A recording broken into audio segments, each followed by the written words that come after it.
Yeah. So moving on to nutrition. Yeah. We should do a whole separate talk about some of this. This was interesting. Yeah. Just like the school, like how school foods work and how menus are built. And is it really that bad? Is it good? Is it better than packing lunch? Is it, it's just really, in my mind, nutritionally, it was like, man, that school food is so bad for you. Right. As soon as you go back to school, you're going to be eating junk, chicken patties. It's all bad. Vending machines, extras lines, cookies, iced tea, like all that kind of stuff was like, wow, I just remember school as this really unhealthy place. But a lot of like smaller scale studies actually look at the majority of kids who pack their lunch. I think I was the exception to the rule with some of the stuff my mom packed because it was my dad telling my mom what to pack me. But a lot of the lunches that were packed, a lot of the lunches that were packed were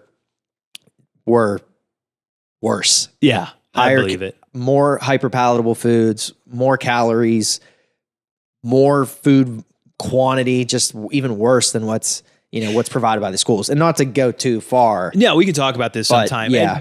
And it is a Herculean task that schools have to do, providing a theoretically well-rounded meal for like $2. What is the average school lunch is like $2.75 or something like that per child, and they have to make 1,000 of these things. They have to do it every single day. Yeah, that's a virtually impossible task. Without using, and you want to make something that kids will actually eat. Exactly. So yeah, this may surprise you. Estimates place the number of home packed lunches at U.S. schools at around 40% of all school meals, with their packed content found to have higher caloric value and a lesser nutritional value than in-school lunches. Wow. And so, yeah, like I went and looked at our local school's menu. Yeah. And at a glance, it doesn't seem like it's that healthy, but I guess it's sort of meeting those nutrient guidelines. Like there's literal federal guidelines there. So the way I understood it is there's like this National School Lunch Program, which allows for free lunches and, some help in that regard for families. Now, in order for a school to qualify for that, they have to meet these federal nutrition guidelines at each meal. So breakfast has to offer this amount of protein, fat, and carbs, and these micronutrients, and this amount of fruit, servings of fruit and vegetables. Sure. Certain types of fruit juice and low-fat milk versus non-fat milk versus regular fat milk. There's all these little things they got to meet. So I was still surprised to see that just like looking at these meals, there's still like chicken patties and Uncrustables and cheesy breadsticks, like all of those things are still on there. Those are still processed foods. Yeah. So I think that if you were trying to be like above and beyond with your child or as a provider, you could pack lunches, but that's a tall order for a parent. It's a taller order than I realized because not everybody knows what exactly should go in there. Well, and same thing. You're still dealing with a child who may or may not eat everything you send them with. Yep. Depending on the day. Yeah. Well, you liked this yesterday. How come you don't like this today anymore?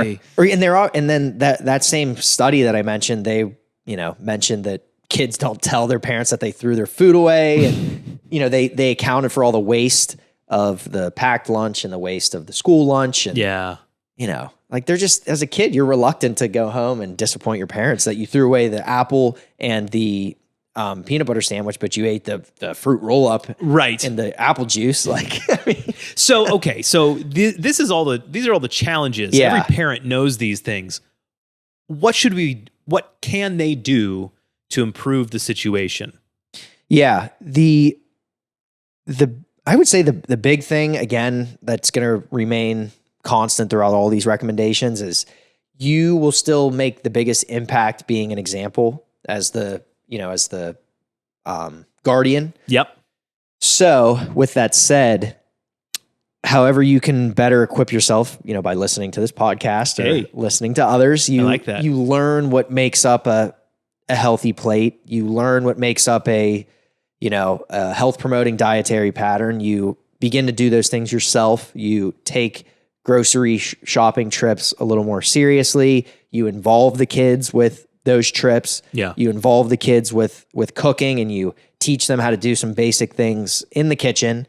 And, it's not maybe going to be a home run in your back to school steps. You're not going to knock this out of the park and your kid loves, broccoli and grilled chicken in their lunch all of a sudden at age 9. Yeah, right. I don't think that's realistic either, but you're cultivating a set of behavioral skills, cultivating an environment for the child to make good decisions when they're at school, to make good decisions when they're home, so however you can involve them, I think is the biggest thing. Now, the one thing that kids do have going for them, and this isn't always true, but in general, based on some of the research, especially when we're talking about younger children, maybe like 6, 7, 8, that age, 5, even younger, actually, they're better. They're just seemingly better able to regulate their appetite and match their energy consumption to their energy expenditure much better than adults can. And so you ever notice it's not really like when you're eating or you're feeding your kids or you're sitting with kids eating, they know when they're done. Yeah. Like they're not, you are the one, I'm the one that's like psh, psh, picking this, I'm going to eat it till it's gone. Like, you're feeling more of these social cues and these, emotional cues around eating. Whereas the kid is like, boom, like I feel like I'm good. Where's the jungle gym? Where's the kickball? Like, I'm going to go tackle my brother. Like, it's like immediately it's over.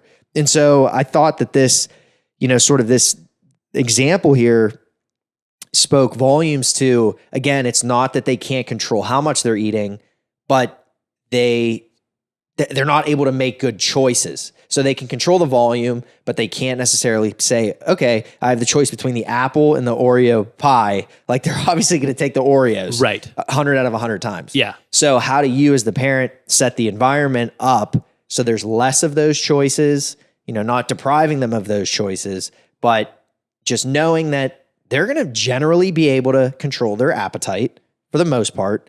It's going to get worse as they get older. Yeah. So the more that you can sort of control their access to the super sweet stuff and the extra tasty stuff, you're going to see your kid maybe progress at a very steady, healthy, incremental weight change. That makes sense. So, that makes sense. I don't know. So for food, for back to school, the idea is control what you can. Yeah. And what needs to be controlled. And in this case, it's primarily types and selections, not quantity, that the kids should do a pretty good job. Most kids. Self-governing. Yep. There you go. Self-regulating, self-governing their own appetites. And controlling the meals you can too, in terms of, even if you have to, if school lunches are going to be the thing and that's just the way it is, no big deal. Controlling breakfast, controlling dinner. Yeah. Making sure that they're getting the foods they need, those meals. Yeah. I almost had like a change in heart about school lunches. Yeah. It's weird. Like I thought, like you got to pack your lunch. You're crazy if you give your kids that food. Like, that's kind of, I don't know. That's just the way I sort of was interpreted my lunch being. I never went to school without a packed lunch. Like as soon as I can remember, I used to have to beg to be able to buy school lunch. So like this is very deep rooted in me. And so the more I look at it, like it makes sense financially. Yeah. Their options are limited. And the quality of a Bosco breadstick thing, is probably not the best, but they're getting a guaranteed amount of fruit, guaranteed amount of vegetables. They have restricted access to like vending machines and stuff. Yeah. So if you're the parent that's giving like fruit snacks and Teddy Grahams and, I don't know, Twinkies, then dude, come on. Maybe you should let the school do it. Feed your child. Let the school do it. Do a better job. That makes sense. I think it's a viable option. But if you want to be an OG, then you learn as the parent. To hammer these meals. Which is the better option because you need to model it. That makes sense.